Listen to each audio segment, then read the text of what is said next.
Okay, so here we are for the battle, and as you can see, Owen bought the Roaring Moon, the Annihilate, Sandy Shocks, Slowking, Volcarona, and Klefki. Pretty much what he brought last time. I think the only difference is that he's got Volcarona instead of something. I can't remember what it was that was in that slot before, but did bring the Volcarona this time. I guess because I didn't bring the GALLADE last time, it definitely looked more appealing in this time round. I try to think what else was there, but I honestly can't remember. The Sandy Shocks is going to be a big problem for me, specifically because I don't really have too much to switch into it. I do have two fire types, I do have a ground type, and I have a water type. So effectively I have two switch-ins, being Florges and GALLADE, and that's a bit problematic for me. Roaring Moon is always going to be an issue, but Tauros is not a bad switch-in. Florges can switch in as well, it is physically defensive, and as a last resort we can terrestrialize our GALLADE and be a bit better off against it, but still a big threat. Annihilate is always a problem, just because it's an Annihilate. There's a few things that I can do around it, but I can't intimidate it with my Tauros. I can't realistically 1v1 with GALLADE, but it comes down really to the mind games on terrestrializing. And yeah, I think they're the main threats. Volcarona, for as long as I've got GALLADE, I should be fine. And then Slowking is probably just going to be a more defensive pivot. And yeah, I don't think that I think Klefki is probably just going to be like switcheroo, maybe Magnet Rise. I guess something that would stop the setup sweeping that I did in the regular season, but not Thunderwave, because I ran Lumberry on my GALLADE. Oh sorry, it's the Dunsparce that was in that spot that's now Volcarona. That makes sense, because that thing was glaring me over and over. But I guess it's a better defensive check to GALLADE in case you can get the Flame Body. Makes sense. But yeah, the game plan here is either to try and set up and sweep with Florges, or set up and sweep with GALLADE, or set up and sweep with, well, not even set up, but just bring in the Iron Treads late game, get the booster energy, and be able to click buttons from there. The team is very, very offensive. Like you see, Wise Glasses on my GALLADE, not even boots. I don't think rocks are going to get set up in this game, but I could be proven wrong. I don't think it's too likely though. Then we've got Choice Banded Tauros, we've got Choice Specs, Iron Bundle, and then the exact same GALLADE set. I lied to you all. I actually have bought a mon that I bought last time with the exact same set. I did not change anything, I copied and pasted it. And Florges is Life Orb. We don't see that very often, but it does help me break through the Dunsparce, and by the Dunsparce I mean Clodsire. So yeah, we're going to hopefully be able to sweep with one of our setup sweepers in this game. That is the plan. I think GALLADE again looks really good. We need to suss out whether or not it is switcheroo Lagging Tail on the Klefki, or whether it's T-Wave, because if it's T-Wave we're safe to set up on one turn. If it's the switcheroo set, then we're going to find out, hopefully on something that's not GALLADE, if that is the win condition. But yeah, I think the game plan, chip everything into range of either GALLADE or the Iron Treads, and don't lose to Roaring Moon or Annihilate in the meantime. So yeah, let's go ahead and get into this battle. I should have said that we're going to lead off our bundle just because it looks very good in this matchup. One thing I don't really want to see was the Sandy Shocks, and of course the Sandy Shocks leads, and I should maybe have thought about this a little bit more. Thought, well, if he is Scarfed, he probably won't want me to be Scarfed and just sack off his Sandy Shocks turn 1. Maybe I can stay in and just click an Ice Beam, or even a Freeze Dry. Freeze Dry would have been great. But I think like if he is going to switch out, then Florges covers the switch out into Slowking, which is the most likely switch in my opinion. So Operation Calm Mind on the passive mon starts, and yeah, we're going to get one off. He is going to stay in, which is like best case scenario is that he stays in. Half expected Agility Reception, but at the same time we've got one Calm Mind up now, so we're in a pretty good spot. The Future Sight, I'm really not worried about. If I can get a second Calm Mind up, it literally does nothing to me. It does like 15% max. So yeah, I'm just happy to click Carmine again. Nothing that wants to come in really threatens me, especially from full. So even the Volcarona, which I thought, you know, if it's Quiver Dance, could be a bit of an issue just because it can boost up alongside me. But I do have the Skeledirge in the back just in case that is the situation. So here is actually a really vital turn. We're going to see this damage from Volcarona. It's going to do around 25%, which means that I can obviously take another one very comfortably after taking Life Orb and, like I said, Future Sight. I'm not too concerned. However, my concern kind of grows quite a bit when, unfortunately, we get crit by the Future Sight. It means that it's Florges getting 1, maybe 2 kills. It's now a position where it's almost just a sack. But we're going to go ahead, go into Skeledirge, and we will click Slack Off. I do go back and forth over whether I want to go for Torch Song. However, I just decided in the end that slacking off, trying to keep this thing healthy, is going to be for the best. However, I do instantly regret that decision when when the Sandy Shocks comes in, and I'm thinking, well, I probably should have just clicked. Should have just clicked the button. I should have really prepared for the Sandy Shocks a hell of a lot better than what I did. I don't know why I overlooked it so much in prep, but I did. And now it puts me in a position where I can either sack off my Florges and keep my Skeledirge healthy, or I can stay in, take a hit with Skeledirge, weaken it. Because, again, the end game plan is either going to be Gallade or it's going to be Iron Treads. Florges is off the table now. It's not an option. That was going to be a pretty strong breaker. It's not anymore. In the end, the timer gets super, super low, and I am just going to go for the Torch Song. A little bit of a panic click, I guess, because the timer got so low. We are going to see the Earth Power. I also thought maybe he would over-predict and go into, like, I don't know what you'd expect to come in. Earth Power was incredibly free. So here I should just sack Skeledirge. I don't know, I think my full process was that I can recover these Mons on the Slowking, but if Owen plays correctly, then he never will be in a position where he gets a kill or allows me to get that recovery off. So I should have just sacked Skeledirge.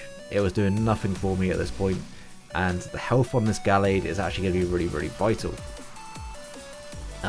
Specifically because I think we can, if I remember rightly, with my bulk investment, we should be able to take a Jolly Crunch fairly comfortably from the Roaring Moon.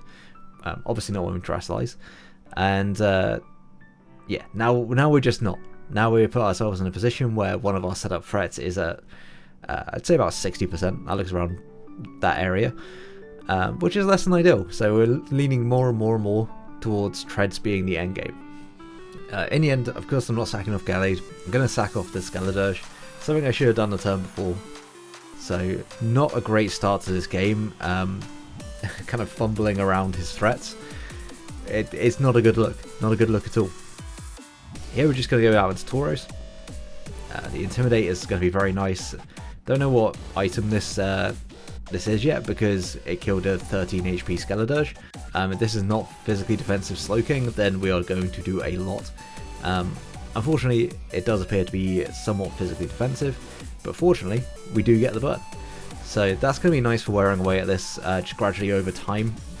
We just want to get chip on things. At this point, I think my game plan is I've got to firstly make some reads. This is going to be one of those turns. There's never a situation in which he is going to expect me to stay in. That's the whole reason why I'm going to stay in.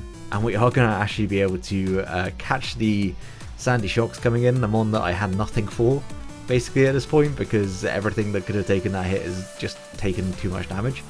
So very relieved to see that thing go down. That read where that was huge. That was a big turn for me.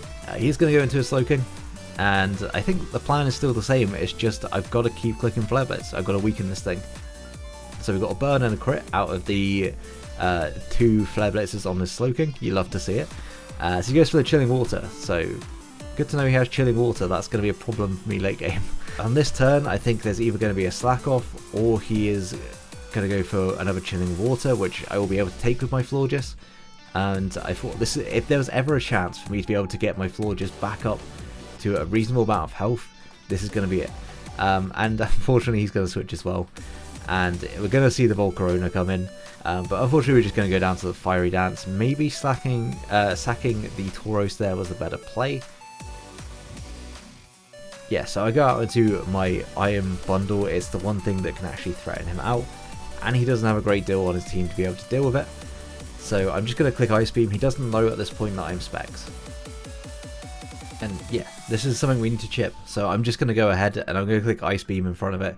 It can Drain Punch me. That won't knock me out. If he bulks up, then that's actually really good for me, because it means that he's going to have to take 2 Ice Beams. He does reveal the Citrus Berry here, which was a really cool tech. Drain Punch, like I said, doesn't knock me out. And from here I can tell that he's not Adamant Max Attack, because I think that did knock me out. I think that was the only way he could. Or if he was a boosting item, of course, but we'd already seen Citrus. We're going to put us super low, and we are going to go down to a Rage Fist, not Drain Punch, which helps me out a little bit. And this was a big old misplay, really not a good play at all on my part, but I felt fairly confident that he was just a bulky variant. Turns out my Adamant Choice Banded Tauros, it doesn't outspeed in the late pit, and we are just going to sack off our Tauros for nothing. So now it is 2v4, and his 3 of his 4 are very healthy. One of our 2 is sitting on 100 HP, and the other one has 1 shot basically to try and sweep. It's not looking good. It's not looking good at all. But there is still a way I can win this game, and I think that I just need to go into my Iron Treads and I need to start claiming some mons, start actually being able to muscle through his team. Yeah, so with that we are going to be able to take out the Annihilate with an Earthquake, and then he's going to go out into his Clef Key, and this is the point in which I'm like, okay, well, he's Switcheroo Lagging Tail, so at least that's good for my Gallade.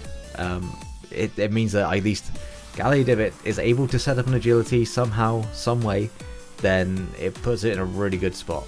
Yeah, so we're going to see the Switcheroo, and also an Earthquake that doesn't quite knock it out. It was actually like max defense, so that was the only way in which it could have taken that Earthquake. And I should have probably clicked the Iron Head here just in case he was Magnet Rise with like Foul Play, and I didn't want to take that hit. But as it turns out, he just goes for Spikes, and the Earthquake is going to be able to claim a second kill for Treads. However, he does go into the Slowking, and Slowking actually gives me a potential chance to be able to win this game.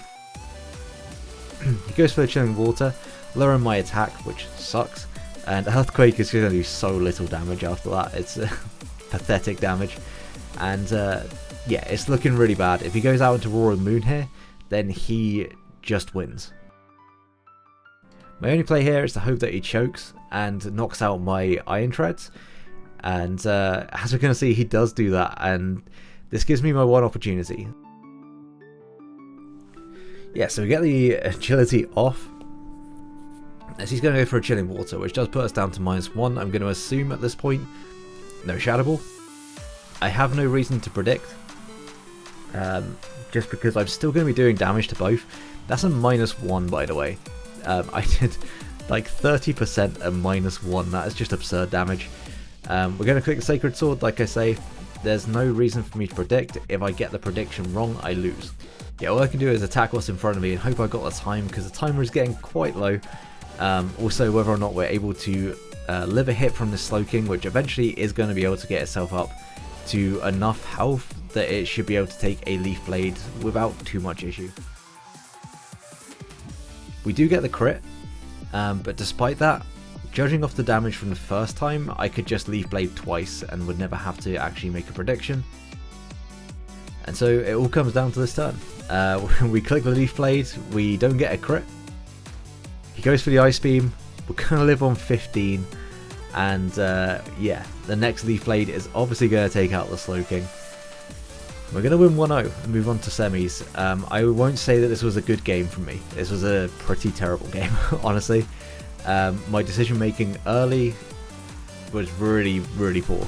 I think setting with Florges was absolutely fine. A little bit early maybe, but I think my reasoning for it, of me wanting to just start breaking, and for me to just be able to potentially claim a kill or two.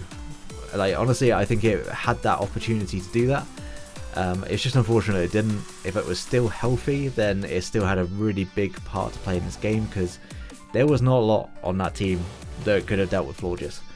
But it is what it is. Our mid game was just atrocious, and we deserved to lose probably off of that. But we played to our outs at the end. We played to his choke, and it worked out. And we were able to pick up the win. You take the wins when they come, even if they aren't exactly the wins that you... they're not exactly the best wins to take. There was a saying in there, I'm sure. I'm tired. It's 2:20 in the morning. I'm very tired. We are going to move on to the semi-finals. Our quest to defend the BBR championship is still going, somehow, some way. And hopefully I play better in the semi-finals. I'd like to just have a better game than that, because that one wasn't it. That was not the game from me. Lucky to pick up the win, I would say. And yeah, if you enjoyed the battle, please leave a like, subscribe so you don't miss out on future Draft League content, as well as, of course, the semi-finals for BBR. And until the next one, have a great day, guys.